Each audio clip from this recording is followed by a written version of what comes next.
కళ్యాణలక్ష్మి, షాదీ ముబారక్ పథకాలలో నకిలీ ధృవీకరణ పత్రాల వ్యవహారం ఛేదనన్. 3 నిందితుల అరెస్ట్.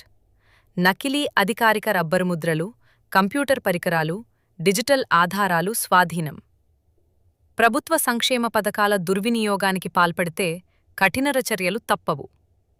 జిల్లా ఎస్పీ శ్రీఎం రాజేష్ చంద్ర ఐపీఎస్ వెల్లడి తేదీ 22 జూలై 2026 నాడు ప్రభుత్వ జిల్లా ఆసుపత్రి కామారెడ్డిలో ఆర్ఎంఓగా విధులు నిర్వహిస్తున్న డాక్టర్ చందారి సంతోష్ తన పేరుతో మరియు అధికారిక హోదాతో జారీ చేసినట్లుగా కనిపించే వయస్సు ధృవీకరణ పత్రాలు, మొదటి వివాహ ధృవీకరణ పత్రాలపై తనకు ఎలాంటి సంబంధం లేకుండా నకిలీ సంతకాలు చేయడంతో పాటు తన అధికారిక రబ్బరు ముద్రను దుర్వినియోగం చేసి వాటిని కళ్యాణలక్ష్మి, షాదీ ముబారక్ ప్రభుత్వ సంక్షేమ పథకాల కింద ఆర్థిక సహాయం పొందేందుకు ఉపయోగిస్తున్నారని ఫిర్యాదు చేయగా కేసు నమోదు చేసి దర్యాప్తు ప్రారంభించడం జరిగింది.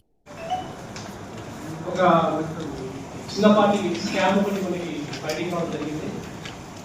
గవర్నమెంట్ ప్రోగ్రామ్స్ కళ్యాణలక్ష్మి, షాదీ ముబారక్ ఈ ప్రోగ్రామ్స్ ద్వారా గవర్నమెంట్ అందజేస్తున్న బెనిఫిట్స్ని కొంతమంది ఫోర్జరీ తోటి ఇల్లీగల్గా గెయిన్ చేస్తున్నట్టు ఆ ఇన్ఫర్మేషన్ మీద తీయలాగితే సుమారు ఇప్పటి వరకు 52 ఇటువంటి అప్లికేషన్స్ వాళ్ళు ఫోర్జరీ సంతకాలతోటి, ఫేక్ స్టాంపులతోటి వాళ్ళు ఫార్వర్డ్ చేసినట్టుగా మనకు తెలుస్తూ ఉంది. ఈ ప్రాసెస్లో ఇందులో 36 అప్లికేషన్స్ ఆల్రెడీ అమౌంట్ శాంక్షన్ కూడా అయిపోయి వాళ్ళకు వచ్చింది. మిగతా 18 అప్లికేషన్స్ ఇంకా పెండింగ్లో ఉంది. దీనికి సంబంధించి జిల్లా కలెక్టర్ గారికి దీని మీద ఒక నివేదిక కూడా మేము పంపిస్తాం. సో మిగతా ఫండ్స్ ఏవైతే ప్రాసెస్ ఉన్నాయో వాటిని ఇమీడియట్గా స్టాప్ చేసేసి ఏవైతే ఆల్రెడీ 36 శాంక్షన్ అయినాయో వాళ్ళ ఎలిజిబిలిటీ ఒకసారి రీచెక్ చేసుకొని అందులో ఎలిజిబిలిటీ లేని వాళ్ళది క్యాన్సిల్ చేసుకుంటూ రీచెక్ చేయాల్సిందిగా ఒక లెటర్ కూడా వాళ్ళ పంపడం జరిగింది. వివరాల్లోకి వెళ్తే ఇందులో 3 మెయిన్ పర్సన్స్ ఉన్నారు. అందులో గోవింద్ ప్రసాద్ ఇతను ఈ సిగ్నేచర్స్ అంతా కూడా ఫోర్జరీ చేయడం, ఫోర్జరీ డాక్యుమెంటేషన్ చేయడం, ముఖ్యంగా మెడికల్ ఆఫీసర్స్కి అతను సిగ్నేచర్స్ ఫోర్జ్ చేయడం, దాంతోపాటు వాళ్ళ స్టాంపులు కూడా ఫేక్ స్టాంపులు అన్నీ కూడా రెడీ చేసుకొని ఇద్దరు ఆపరేటర్లు పెట్టుకున్నాడు. వీళ్ళకు మన కామారెడ్డిలో జిరాక్స్ సెంటర్ ఉంది. కొడైగుల రాజా నరేందర్, కొడైగుల రాజలింగం ఇద్దరు కూడా తండ్రి కొడుకు. ఇద్దరు కూడా ప్యాచప్ అయ్యి ఆ బెనిఫిషియరీస్ దగ్గర డబ్బులు తీసుకుంటూ వాళ్ళ డాక్యుమెంట్స్ మొత్తం ఫోర్జరీ సంతకాలతోటి, ఫోర్జరీ స్టాంప్స్ తోటి కూడా గవర్నమెంట్కి ఫార్వర్డ్ చేయడం జరిగింది. సర్ప్రైజింగ్లీ అన్నీ కూడా ఈ 52 అప్లికేషన్స్ కూడా బిగ్నూర్ మండలానికి సంబంధించినవి. వీళ్ళు ఫోర్జ్ చేసిన అంతటా కూడా ఇప్పుడు సిట్టింగ్ ఆర్ఎంఓవి, ఒక రిటైర్డ్ ఆర్ఎంఓ సిగ్నేచర్స్ కూడా వీళ్ళు ఫోర్జ్ చేసినట్టుగా మనకు తెలుస్తూ ఉంది.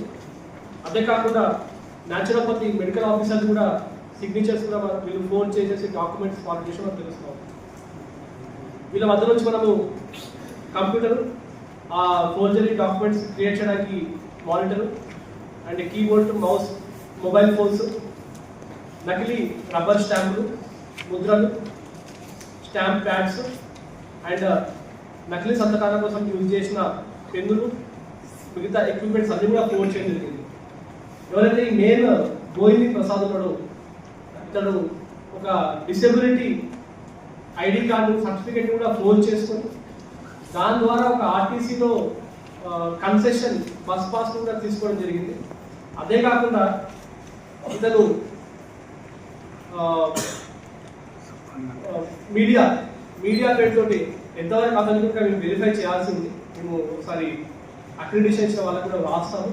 కే న్యూస్ అని చెప్పి ఒకటి, ఇంకోటి 1 మోర్ న్యూస్ పేరుతోటి ప్రజాశంకరం అని చెప్పేసి ఒకటి. అది నిజంగా అతనికి ఆధునిక కాలంలో మేము వెరిఫై చేయాల్సింది. ఇవన్నీ కార్డు పెట్టుకొని ఇతను ఒక రకమైన బ్లాక్మెయిలింగ్, దాంతోపాటు ఈ ఫోర్జరీ యాక్టివిటీస్లో కూడా అతను పార్టిసిపేట్ చేస్తూ ఉంటారు. సో ఇది ఇన్ఫర్మేషన్ రావడంతో ఇమీడియట్గా మన టౌన్ ఎస్హెచ్ఓ గారు అండ్ డిఎస్పీ గారు ఆధ్వర్యంలో స్పెషల్ టీమ్స్ ఫామ్ చేసుకొని వీళ్ళందరూ కూడా ఈ సెన్సిటివ్ ఇష్యూని చాలా స్విఫ్ట్గా రెస్పాండ్ అయ్యి దాన్ని మొత్తం అంతా కూడా ఎంటైర్ నెట్వర్క్ కూడా బయటకు తీయడం జరిగింది. సో మిగతా మండలాల్లో కూడా మనం చేశారు లేదా అనేది ఇంకా ఎప్పుడు వెరిఫై మనకు ఇప్పుడు దొరికిన 58 అప్లికేషన్స్ అన్ని కూడా బిగ్నూర్ మండలం సంబంధించినవి. దీనికి కూడా దీనికి సంబంధించి ఎంటైర్ ఒక రిపోర్ట్ కూడా గవర్నమెంట్ కూడా పంపడం జరుగుతుంది అండ్ ఆల్సో ఒకటి రిపోర్ట్ డిస్ట్రిక్ట్ కలెక్టర్ కూడా పెట్టడం జరుగుతుంది.